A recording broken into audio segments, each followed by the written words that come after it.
In January 1983, Montana rancher John Anderson woke to a silence so profound it felt like the world had stopped breathing. The temperature outside had plunged to an unimaginable 55 degrees 48 degrees overnight, a cold so severe that metal would crack at the slightest touch. As he peered out his frost-covered window at dawn, what he saw would haunt him for decades. His prized herd of cattle, over 200 head, were huddled together, their breath forming clouds in the brutal Arctic air. I knew, right then, we were facing a disaster unlike anything I'd seen in my 30 years of ranching, Anderson would later tell the Great Falls Tribune. This wasn't just an ordinary winter storm. What meteorologists would later call the Cold Sunday event had descended upon the northern Great Plains with shocking speed, catching even the most weather-hardened ranchers unprepared. The previous day had seen temperatures hovering around 22 degrees 7 degrees, cold but manageable for Montana in January. But an unprecedented polar vortex collapse had sent Arctic air pouring south with almost no warning, causing the temperature to drop nearly 75 degrees in less than 24 hours. As Anderson pulled on layer after layer of clothing, his hands trembling not from fear, but from the understanding of what these temperatures meant, he knew the bitter truth. At these extremes, cattle would begin dying within hours. Their water sources would be frozen solid. Their feed would be inaccessible beneath inches of ice. And most critically, the cold itself would kill them through hypothermia as their bodies failed to generate enough heat to stay alive. That morning, I called every neighboring ranch within 50 miles, Anderson recalled. Everyone was in the same situation, panicking, helpless. The radio was reporting cattle deaths already beginning across the region. Hey, I appreciate you watching this true story. If you're enjoying it so far, hit that subscribe button and drop a comment letting me know what state or country you're watching from. I'd love to know where all my history fans are from. Now back to this incredible story of survival against impossible odds. Standard ranching protocol for extreme weather was simple. Bring livestock into barns if possible, increase feed rations to help them generate body heat, and break ice on water sources multiple times daily. But this cold was different. The barns couldn't hold all the cattle, and those outside were already showing signs of severe distress.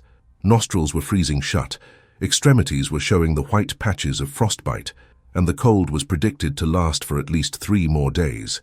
Standing in his kitchen, drinking coffee that cooled to lukewarm in minutes, despite the roaring fire in the wood stove, Anderson made a decision that flew in the face of generations of ranching wisdom and practice. A decision that would either save his entire livelihood or become an expensive, catastrophic failure. I remember my father saying to me, "Son, this is madness. It's never been done, not on this scale," Anderson later wrote in his memoir, The Coldest Days. What Anderson proposed was shocking in its simplicity and audacity. He would bring his entire herd, every single cow, calf, and bull, into his home. Not just the barns or outbuildings, but into the family's actual 2-story farmhouse. The idea seemed preposterous. Cattle in a human dwelling? The mess alone would be devastating. The structural damage likely irreparable. The logistics nearly impossible. But Anderson, a Vietnam veteran known for unorthodox problem-solving, had run the calculations in his head. The typical body heat of a 200-pound cow is equivalent to a small space heater. 200 cattle would generate enough heat to potentially keep themselves and each other alive, if contained in a sufficiently insulated space. As his wife and teenage children stared at him in disbelief, Anderson outlined his desperate plan. They had less than 6 hours before nightfall would bring even more lethal temperatures. In that time, they would need to clear out their entire first floor, protect what structure and furniture they could, and create a pathway to herd 200 panicking cattle through their front door. What happened next would become ranching legend throughout the American West, a tale of desperate innovation that would challenge conventional agricultural wisdom and forever change emergency protocols for livestock management in extreme conditions.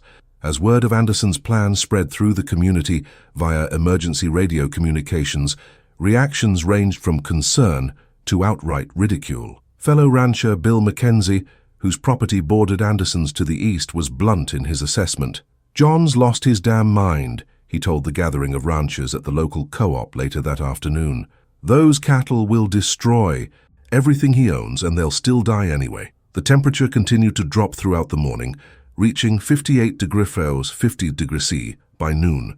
Weather reports warned that overnight lows could approach 65 degrees C, 54 degrees C, temperatures almost never recorded in the continental United States.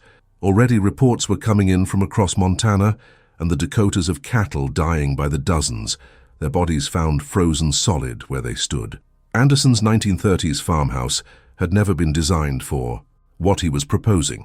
The structure, while solidly built with thick walls and relatively good insulation for its era, had standard doorways barely wide enough for a single cow. The floors, though made of sturdy hardwood, were never intended to support the weight of livestock.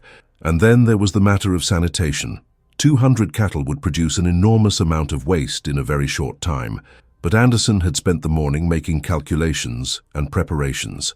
His Vietnam experience had taught him how to improvise in life-or-death situations, and he approached this challenge with the same methodical intensity. First, he and his 17-year-old son, James, removed all the interior doors on the first floor, creating a continuous open space. They pushed all furniture to the walls and covered it with tarps and plastic sheeting. Using plywood sheets from the barn and lumber stored for spring repairs, they reinforced the floor in critical areas. Dad was like a man possessed, James Anderson would later recall in a 2010 interview with Montana Living magazine. He worked without speaking, without stopping for food or rest. I think he knew that if he slowed down to think about how crazy this plan was, he might lose his nerve. As the preparations continued inside, Anderson's wife Martha and their 15-year-old daughter Sarah began preparing the herd. Using the farm's 2 tractors, they cleared paths through the snow from the cattle pens to the house, spreading hay along the route to encourage the animals to follow. The biggest challenge would be the entry point. The farmhouse's front door was far too narrow, so Anderson made a radical decision. He would remove an entire section of the front wall. Using a chainsaw in the brutal cold, he cut through the wooden siding and framing between 2 windows, creating an opening approximately 8 feet wide, large enough for cattle to enter 2 at a time. The sound of that chainsaw, "Cutting into our home is something I'll never forget," Martha Anderson later wrote in her contribution to the local Historical Society records. It felt like John was performing surgery on a family member, but we all understood that without this desperate measure, we'd be burying our entire herd come spring. By early afternoon, the temperature had fallen to 60 degrees, 51 degrees. The cattle were visibly suffering despite the emergency hay and what little shelter the existing barns provided. Several of the older animals had already collapsed, their extremities showing severe frostbite. Time was running out. At 2:30 p.m., with less than 3 hours of daylight remaining, Anderson gathered his family for a final briefing. The plan was high risk. They would start with the weakest animals first, coaxing them through the makeshift entrance using feed buckets and gentle herding.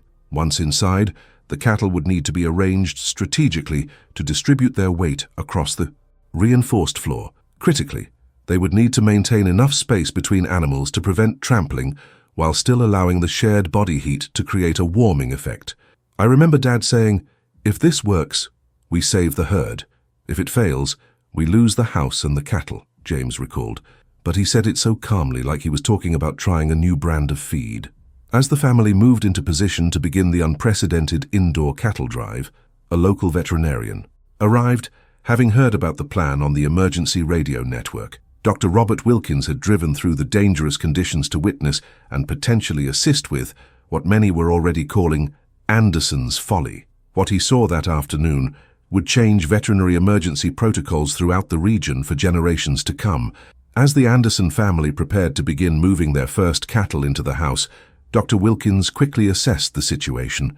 The veterinarian had driven through near whiteout conditions with a supply of emergency medications, expecting to find a desperate rancher making a catastrophic mistake. Instead, he found himself impressed by the methodical approach to what still seemed like an impossible task.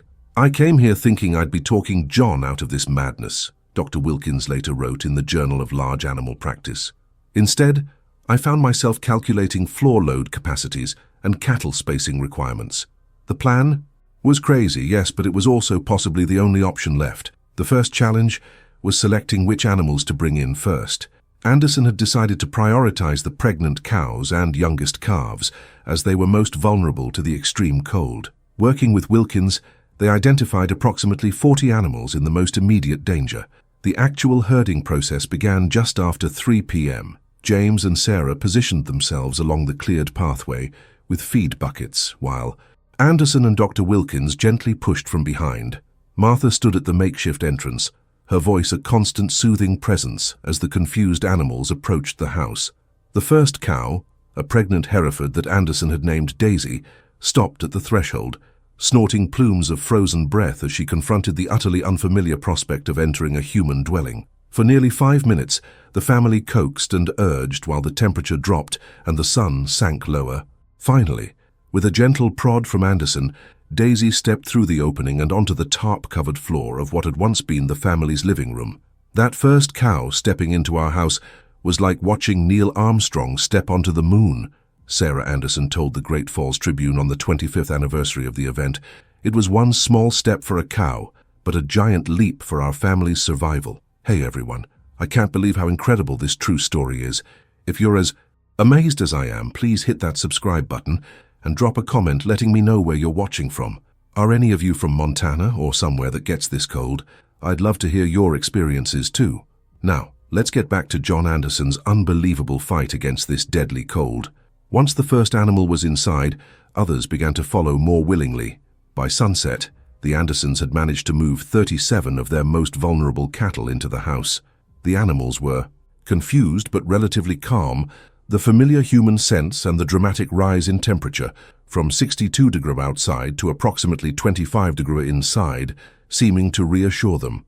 Dr. Wilkins worked alongside the family, treating the worst cases of frostbite and monitoring for signs of respiratory distress.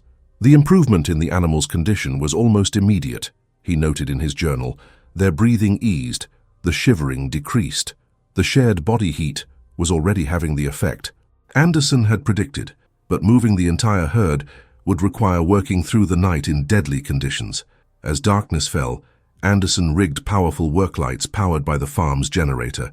The temperature continued to plummet, reaching 64 degrees, 53 degrees C, by 8 p.m., just shy of the all-time recorded low for Montana. The work became increasingly dangerous. Metal equipment became brittle in the cold. A metal bucket handle shattered in James's hand like glass. Exposed skin would freeze in less than 30 seconds. The family worked in 20-minute shifts, rotating to warm themselves inside the increasingly crowded house. By midnight, they had managed to move 112 cattle inside. The house was transformed into something unprecedented in modern ranching, a human dwelling converted into a massive improvised barn. The floors creaked under the weight but held. The cattle, while clearly confused, remained remarkably calm, perhaps sensing the improvement in their conditions. The house became a strange new ecosystem, Martha wrote. The windows were covered in thick frost from the inside now. The sound was like nothing I'd ever heard. Dozens of cattle breathing, occasionally mooing, their bodies shifting against each other. And the smell, well, that was exactly what you'd imagine having 100 cattle in your home would smell like. As the night wore on, the temperature outside dropped to its lowest point, 67 degrees, 55 degrees, a reading so extreme that several thermometers simply stopped working. But inside the Anderson home, the temperature had risen to nearly 40 degrees C, 4 degrees C, from the combined body heat of the cattle and humans, the difference between certain death and survival. With more than half their herd now inside, the family faced a critical decision: continue working through the dangerous night conditions or wait until morning to move the remaining animals. By 2 a.m., exhaustion was setting in. The Anderson family had been working for nearly 12 hours straight in life-threatening conditions.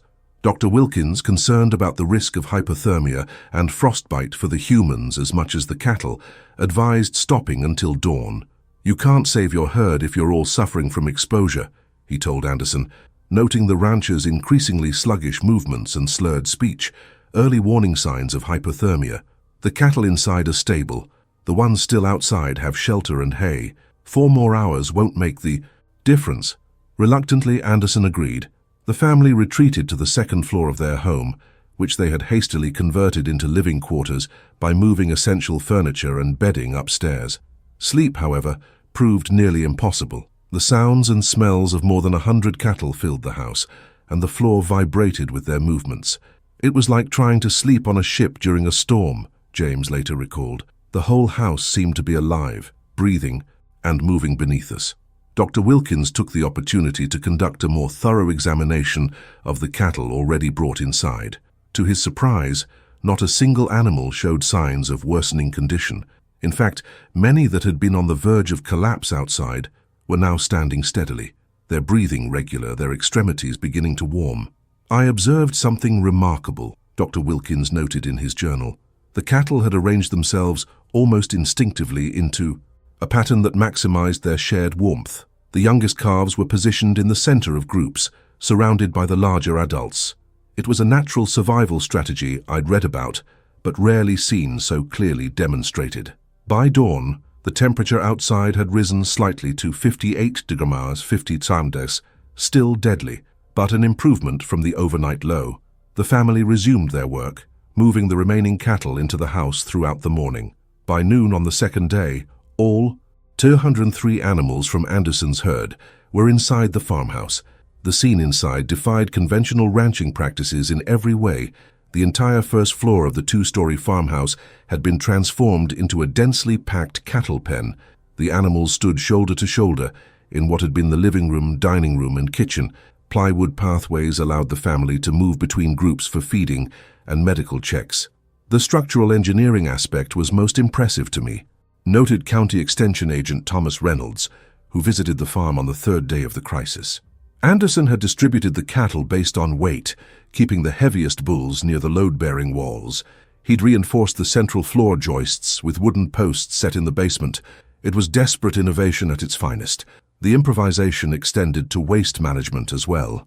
Using a system of plastic sheeting that sloped toward the removed wall section, Anderson created drainage channels that directed waste outside where it quickly froze, reducing the sanitation issues inside. Word of Anderson's extreme measure spread rapidly throughout the agricultural community. Local radio stations reported on the rancher who moved his cattle indoors, and neighbors who had initially thought the idea ludicrous began considering similar measures as their own losses mounted. By the afternoon of the second day, the Anderson farm had become an impromptu command center for the region's cold weather response. Ranchers from miles around arrived to witness the indoor herd and to consult with Dr. Wilkins, who had decided to remain on site for the duration of the crisis. What began as one rancher's desperate gamble evolved into a community masterclass in extreme weather livestock management, wrote the editor of Montana Farmer in a special feature later that spring. Anderson's farmhouse became part emergency shelter, part veterinary hospital, and part agricultural research station. Inside, the temperature had stabilized at around 45 degrees 7 degrees, downright balmy compared to the Arctic conditions outside. The combined body heat of the cattle, supplemented by the house's wood stove, kept burning continuously, had created a microclimate that was saving the animals' lives. But as the cold snap continued into its third day, new challenges emerged. Feeding and watering 200 cattle inside a house proved logistically complex. The weight of the animals was causing some structural strain, with ominous creaking sounds coming from certain areas of the floor, and perhaps most pressingly, the psychological stress on the cattle from their confinement in an unfamiliar environment began to manifest in increasing restlessness.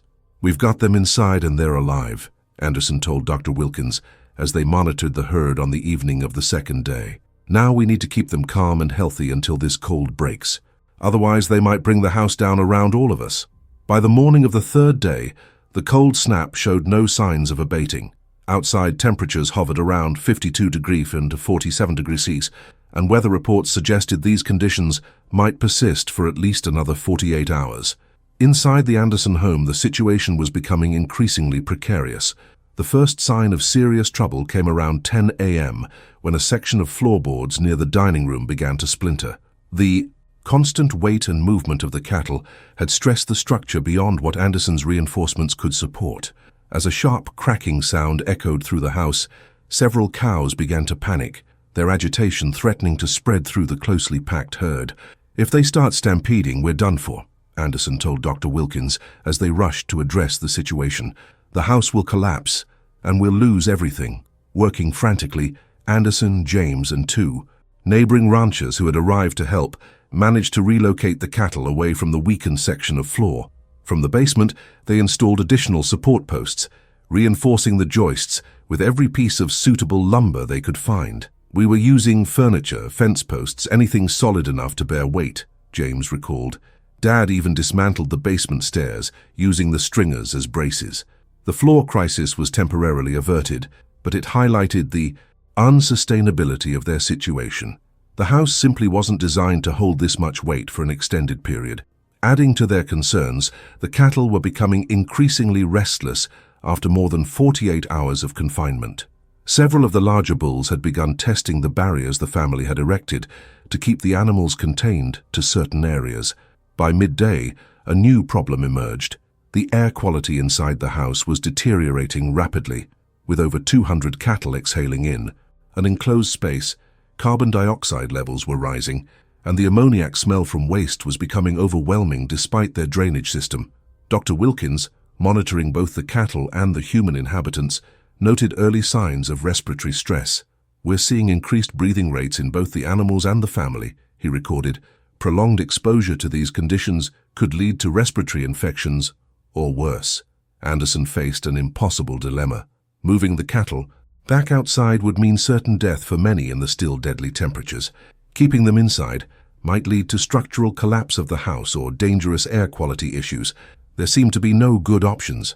It was Martha who proposed the solution that would ultimately save both their herd and their home. A former nurse with practical medical knowledge, she suggested a rotation system. "We can't safely keep all the cattle inside, and we can't leave them all outside," she explained to the group gathered in the cramped second-floor bedroom that now served as their command center. "But what if we rotate them? Keep the most vulnerable inside at all times, but cycle the stronger animals in shifts between the house and the barns?" The approach was methodical. They would keep approximately 100 animals inside the house, the pregnant cows, young calves, and any showing signs of cold stress. The remaining healthier and stronger cattle would be moved to the barns in 6-hour shifts, with groups rotating between the relative warmth of the barns and the greater warmth of the house.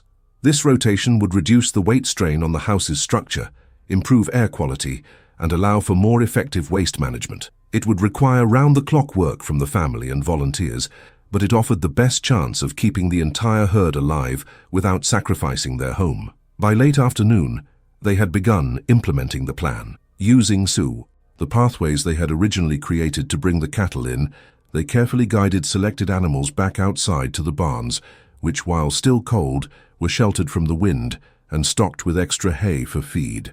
"The expressions on those first cows as we led them back outside, I swear they looked betrayed," Sarah noted in her diary, "but we had no choice if we wanted to save them all."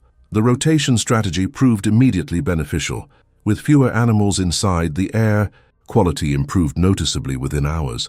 The strain on the floor was reduced, and the remaining cattle had more space, reducing their agitation.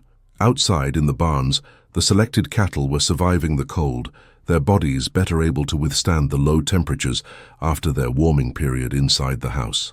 Every 6 hours the groups were swapped, giving each animal regular access to the life-saving warmth of the house. As night fell on the third day, Anderson allowed himself a moment of cautious optimism. "We might actually pull this off," he told his family as they gathered for a quick meal of sandwiches in their upstairs refuge. "If the cold breaks soon, we might save them all." What none of them knew was that the greatest challenge was yet to come. Dawn on the fourth day brought a new and unexpected threat. The temperature outside had risen slightly to 43 degrees, but a strong wind had developed overnight, creating a wind chill estimated at 70 degrees or 57 degrees C or lower. Even more concerning, the local radio reported that a blizzard was moving into the region, expected to arrive by mid-afternoon. "A blizzard on top of this cold is the worst possible scenario," Anderson told the group now assembled in his home, which included Dr. Wilkins, 3 neighboring ranchers, and 2 county emergency management officials who had arrived the previous evening. "The rotation system won't work if we can't safely move cattle between buildings." The impending storm created urgency. They needed to decide immediately which animals would ride out the blizzard inside and which would remain in the barns, potentially for 24 hours or more until the storm passed. This decision was complicated by their dwindling resources. Hay supplies were running low, and the generator was consuming fuel at an alarming rate to keep minimal electricity running. Dr. Wilkins performed rapid assessments of each animal, creating a triage system to identify those most likely to survive the barns and those requiring the warmth of the house. By noon, they had settled on their configuration. 120 cattle would remain in the house, slightly more than ideal for the structure, but necessary for their survival. The remaining 83 would be placed in the 3 available barns, distributed based on the relative warmth and protection each building offered. As the first snowflakes began to fall around 2 p.m., the final rotation was completed. Inside the house, Anderson and his volunteers reinforced critical areas of the floor one last time, knowing they would be unable to make repairs during the height of the blizzard. It was like preparing for a siege, James later described. We stockpiled water in every container we could find, positioned feed at strategic points throughout the house, and made sure each person knew their responsibilities once the storm hit full force. By 4 p.m., the blizzard arrived with full fury. Winds gusting to 50 mph drove snow horizontally, reducing visibility to near zero. The temperature, briefly moderated by the storm system, began to plunge again as Arctic air continued to flow into the region. Inside the house, the cattle grew increasingly agitated as the wind howled around the building and snow began to drift through the partially covered opening in the wall. The noise and dropping pressure from the storm triggered a primal anxiety in the herd. It started with one cow near the east window, Sarah recalled. She began calling out, not a normal moo but a distress call. Within minutes, others joined in. The sound inside the house was deafening. As the cattle became more restless, they began pushing against the barriers and stamping their feet. The floor vibrated dangerously, and new cracks appeared in several locations. The situation was rapidly approaching a breaking point.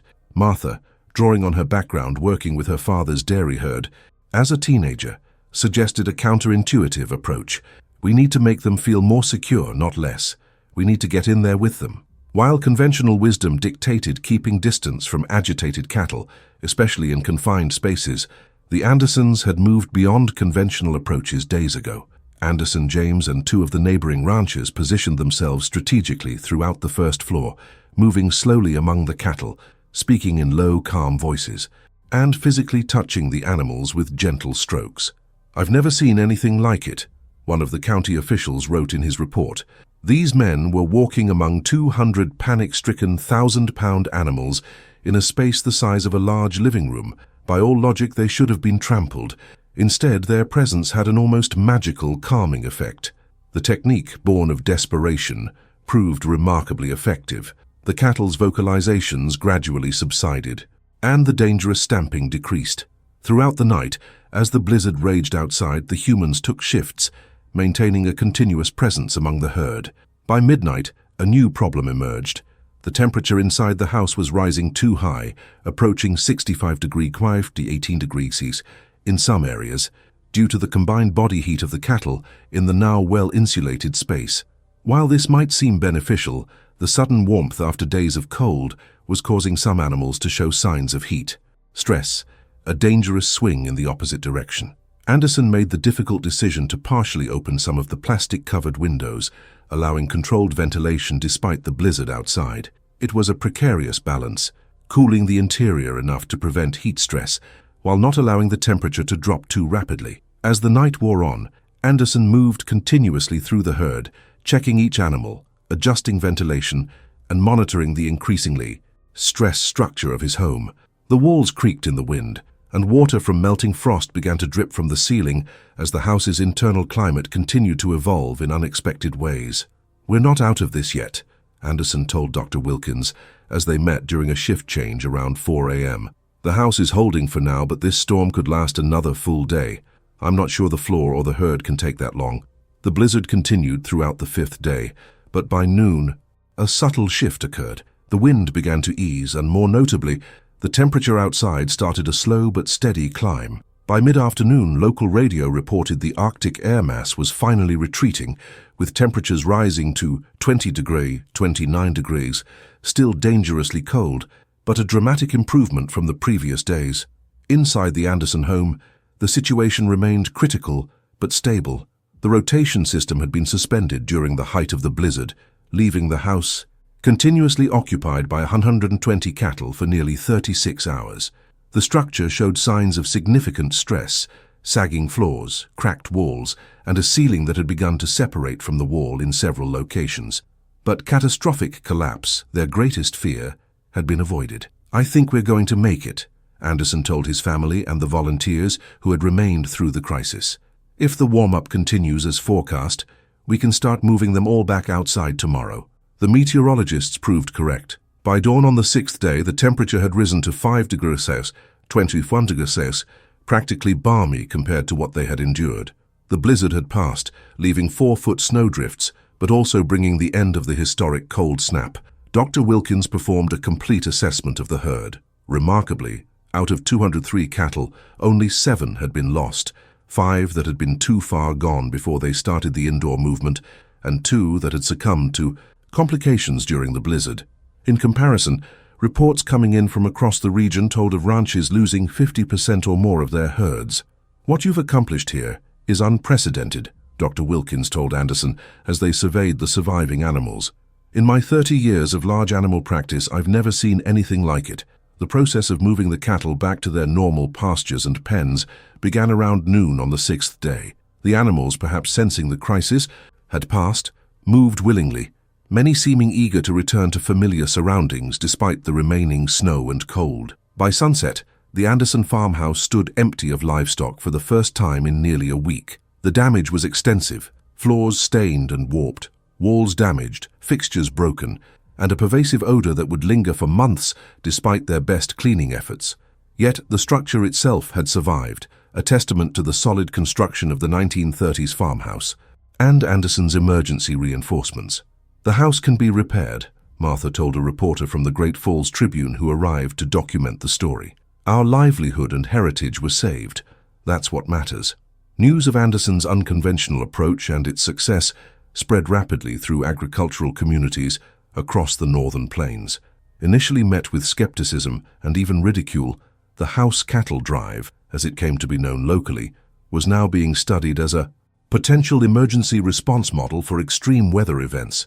Within weeks, the Montana State University Extension Office had sent a team to document the Anderson Farm's experience in detail. Their report, Extreme Cold Weather Livestock Management, the Anderson Case Study, would become required reading for agricultural students and ranchers throughout the northern states and Canada. Dr. Wilkins presented the medical findings at the National Veterinary Conference the following year, highlighting the unexpected benefits they had observed: lower stress-related illnesses among the indoor cattle, improved survival rates for pregnant cows, and the effectiveness of the rotation strategy for managing large herds during extended cold periods. For the Anderson family, the event marked a turning point. The unusual media attention brought opportunities: speaking engagements at agricultural conferences, consulting requests for cold weather ranching operations, and eventually, a book deal for John Anderson to share the complete story in his own words. "People call what we did heroic," Anderson noted in the epilogue of his book. "But it wasn't heroism, it was survival.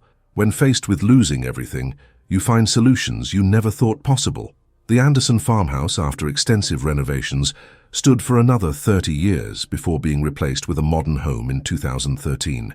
But the family preserved the original front wall section, the opening through, which they had herded their cattle to safety, displaying it in a small museum they created in one of their barns, along with photographs and artifacts from what local historians now call the Great Cattle Housing of '83. Today, emergency management plans for many northern ranches include variations of the Anderson approach, adapted for modern facilities.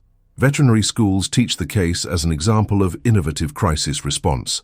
And in the ranching communities of Montana, the story is told and retold, achieving near-legendary status while remaining firmly rooted in the documented facts of those extraordinary 6 days in January 1983.